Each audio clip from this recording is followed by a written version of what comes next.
নমস্কার, world news বাংলাতে আপনাদের স্বাগত। কলকাতার জলাভূমি আগের অবস্থায় কবে ফেরত পাওয়া যাবে?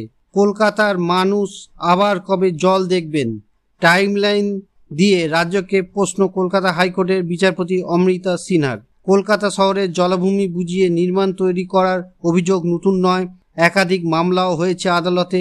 মুকুন্দপুরের জলাভূমি সংক্রান্ত একটি মামলায় বিশেষ পর্যবেক্ষণ বিচারপতি সিনহার।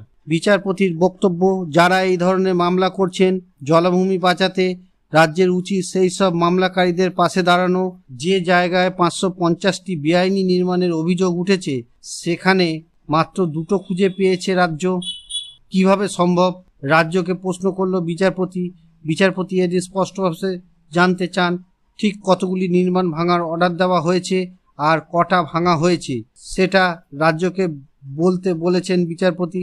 উত্তর রাজ্যের আইনজীবীরা জানান কিছু দোকান পাওয়া গিয়েছে। এই উত্তর শুনে ক্ষোভ প্রকাশ করেন বিচারপতি।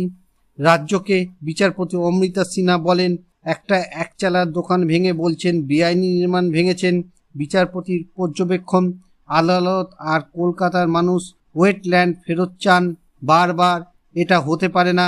আদালত আপনাদের সময় দেবে আর আপনারা কাজের অগ্রগতি দেখাতে পারবেন না, এটা হবে না।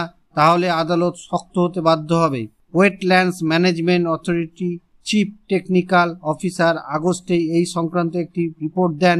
সেটা দেখেই অত্যন্ত অসন্তুষ্ট আদালত। বেআইনি নির্মাণ ইতিমধ্যে চিহ্নিত করা হয়েছে, তারপরেও কোনো উদ্যোগ দেখা যায়নি বলে অভিযোগ।